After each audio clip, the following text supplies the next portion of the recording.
Hi అండి, అందరికీ welcome. నేను మీకు ఈరోజు చూపించబోయే వీడియో ఏంటంటే, మనం అందరం వాట్సాప్ యూజ్ చేస్తూ ఉంటాము. వాట్సాప్లో చాలా గ్రూపుల్లో మనం కూడా యాక్టివ్ అయి ఉంటాము. ఏదైతే గ్రూప్లో మనం యాక్టివ్లో ఉన్నామో ఆ గ్రూప్లో ఉన్న అన్ని కాంటాక్ట్స్ మన ఫోన్లో సేవ్ అయి ఉండవు. ఎగ్జాంపుల్ తీసుకుంటే క్లాస్మేట్స్ ప్లస్ కొలీగ్స్ అందరి నెంబర్లో యాడ్ అయి ఉండవు మన దానిలో. మనము కనుక అన్సేవ్డ్ కాంటాక్ట్స్ ఏవైతే ఉంటాయో ఆ కాంటాక్ట్స్ అన్నీ ఒకేసారి మనం మన ఫోన్లో కనుక సేవ్ చేసుకోవాలనుకుంటే మీకు ఒక బెస్ట్ వే నేను సజెస్ట్ చేస్తున్నాను. మీకు కనుక నచ్చినట్లయితే మీరు కూడా ఒకసారి ట్రై చేయండి. నా వీడియోని కూడా ఈ వీడియో కనుక మీకు నచ్చినట్లయితే లైక్ చేయండి, షేర్ చేయండి, సబ్స్క్రైబ్ చేయండి, మీకు తెలిసిన వాళ్ళకి కూడా రిఫర్ చేయండి. ఓకేనండి. ఫస్ట్ మీకు ల్యాప్టాప్ కానీ డెస్క్టాప్ కానీ ఉంటే మీరు వాట్సాప్ క్రోమ్ మీరు మీ ల్యాప్టాప్లో ఏదైతే బ్రౌజర్ వాడతారో ఆ బ్రౌజర్లో వాట్సాప్ వెబ్ అప్లికేషన్లో లాగిన్ అవ్వండి.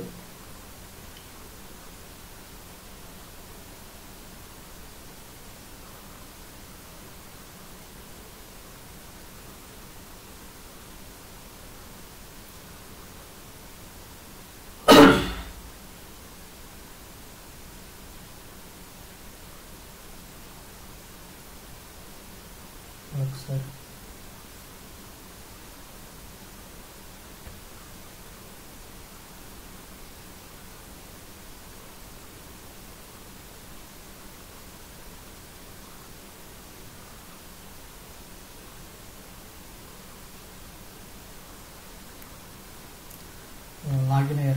లాగిన్ అయిన తర్వాత నెక్స్ట్ స్టెప్ ఏంటంటే క్రోమ్ వెబ్ స్టోర్కి వెళ్తే ఇక్కడ ఎక్స్టెన్షన్స్ దగ్గర వెబ్ స్టోర్లో మనకి వాట్సాప్ గ్రూప్ కాంటాక్ట్స్ ఎక్స్పోర్టర్ అనే ఒక ఎక్స్టెన్షన్ ఉంటుంది. ఆ ఎక్స్టెన్షన్ని మీ బ్రౌజర్కి యాడ్ చేసుకోండి. ఇక్కడ చూడండి, రిమూవ్ ఫ్రమ్ క్రోమ్ అని వచ్చింది. నేను ఆల్రెడీ యాడ్ చేసుకున్నాను కాబట్టి రిమూవ్ ఫ్రమ్ క్రోమ్ అని వచ్చింది. లేదంటే మీరు ఫస్ట్ టైం మనం సెట్ చేయగానే ఈ ఎక్స్టెన్షన్ మనం డిస్ప్లే అవ్వగానే యాడ్ టు క్రోమ్ అని వస్తుంది. క్లిక్ చేస్తే క్రోమ్ మన బ్రౌజర్కి యాడ్ అయిపోతుంది ఎక్స్టెన్షన్. యాడ్ అయిన తర్వాత నెక్స్ట్ స్టెప్ ఏంటంటే మళ్ళీ వాట్సాప్కి వెళ్ళి ఏదైనా ఒక గ్రూప్ సెలెక్ట్ చేయండి. నేను ఈ గ్రూప్ తీసుకుంటున్నాను.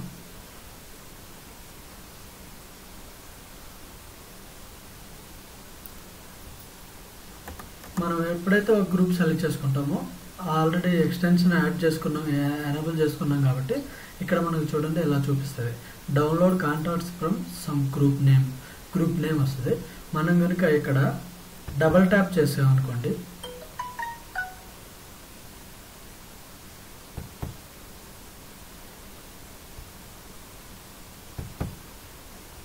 ఓకే, డబల్ ట్యాప్ చేసామనుకోండి ఆ గ్రూప్లో ఏదైతే కాంటాక్ట్స్ ఉన్నాయో అన్ని కాంటాక్ట్స్ మనకి ఒక ఎక్సెల్ ఫైల్లో .csv ఫైల్లో మనకి ఆల్రెడీ డౌన్లోడ్ అయినాయి. డౌన్లోడ్ అయిన తర్వాత మీకు కావాలంటే ఒకసారి చూపిస్తాను చూడండి. డౌన్లోడ్ ఓపెన్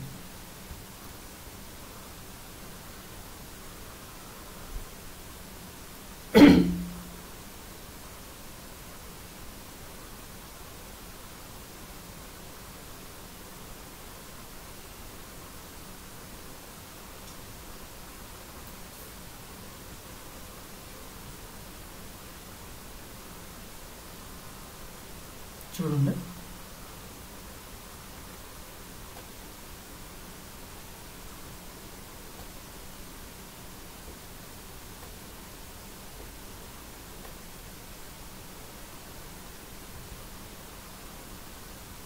ఇక్కడ చూడండి, మన ఆ గ్రూప్లో ఎన్నైతే కాంటాక్ట్లు ఉన్నాయో అన్ని కాంటాక్ట్లు మనకి డౌన్లోడ్ అయిపోయినాయి. ఆల్మోస్ట్ 197 కాంటాక్ట్స్ ఉన్నాయి. అవన్నీ మన డౌన్లోడ్ అయిపోయి ఇక్కడ ఇలాగా అవి నేమ్ ఉంటే నేమ్తో సేవ్ అయితే నేము ఇలా చూడండి. పేరు ఇది ఆల్రెడీ ఈ పేరుతో నా ఫోన్లో సేవ్ అయింది కాబట్టి ఇలా చూపించింది. నేమ్ లేకుండా డైరెక్ట్ కాంటాక్ట్ నెంబర్ ఉంటే ఇక్కడ ప్లస్ నేమ్ దగ్గర ఫోన్ నెంబర్ దగ్గర సేమ్ ఒకటే ఫోన్ నెంబరే డిస్ప్లే అవుతుంది. ఇక్కడ మనం వాళ్ళు ఏదైతే స్టేటస్ పెట్టుకున్నారో వాళ్ళ స్టేటస్ మనకి ఇక్కడ స్టేటస్లో చూపిస్తుంది, డౌన్లోడ్ అయింది. దీన్ని క్లోజ్ చేస్తున్నాను. ఇప్పుడు మనం ఏం చేయాలంటే మీరు ఏదైతే మీ మొబైల్లో జీమెయిల్తో లాగిన్ అయ్యారో ఆ జీమెయిల్ ఐడిని ఓపెన్ చేయండి. ఓపెన్ చేసి కాంటాక్ట్స్ ఉంటాయి కదా, జీమెయిల్ కాంటాక్ట్స్, ఇక్కడ కాంటాక్ట్స్ ఓపెన్ చేయండి. కాంటాక్ట్స్ ఓపెన్ చేసి మనం సింగిల్ కాంటాక్ట్ సేవ్ చేసుకోవాలనుకుంటే ఇక్కడ చూడండి, క్రియేట్ మల్టిపుల్ కాంటాక్ట్స్. ఓకే, అలా కాకుండా నెంబర్ ఆఫ్ కాంటాక్ట్స్ ఉన్నారంటే చూడండి, ఇక్కడ ఇంపోర్ట్ ఎక్స్పోర్ట్ ఆప్షన్ ఉంది కదా, ఇంపోర్ట్ కాబట్టి సెలెక్ట్ ఫైల్, ఏదైతే మనం డౌన్లోడ్ చేసుకున్నామో ఆ ఫైల్ని మనం సెలెక్ట్ చేసుకుంటాం. ఇప్పుడు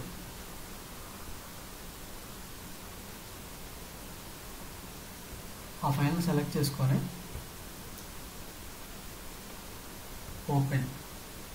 ఓపెన్ చేసి ఇంపోర్ట్ చేయండి.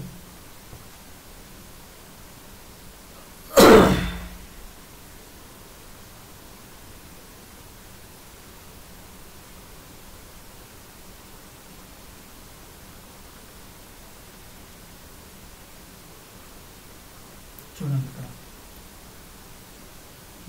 now that you have imported, would you like to look for duplicates? Okay, already కొన్ని కాంటాక్ట్స్ మనం ఏమైనా సేవ్ చేసుకుని ఉంటే ఇక్కడ డూప్లికేట్ చూపిస్తుంది. డిస్మిస్ కొడుతున్నాను. చూడండి, ఆల్ డన్. అంతే. ఇప్పుడు మన దానిలో ఇంతకుముందు నా ఫోన్లో 1800 కాంటాక్ట్స్ ఉన్నాయి. ఇప్పుడు చూడండి 1996 ఆల్మోస్ట్ ఆల్ కాంటాక్ట్స్, ఆ గ్రూప్లో ఎన్నైతే కాంటాక్ట్స్ ఉన్నాయో అవన్నీ యాడ్ అయిపోయినాయి. ఓకే, ఇదండి ఇలా చేసుకోవాలి. మీకు కనుక ఈ వీడియో నచ్చినట్లయితే లైక్ చేయండి, షేర్ చేయండి, మీ ఫ్రెండ్స్కి రెఫర్ చేసి సబ్స్క్రైబ్ చేయించండి. థ్యాంక్ యూ అండి.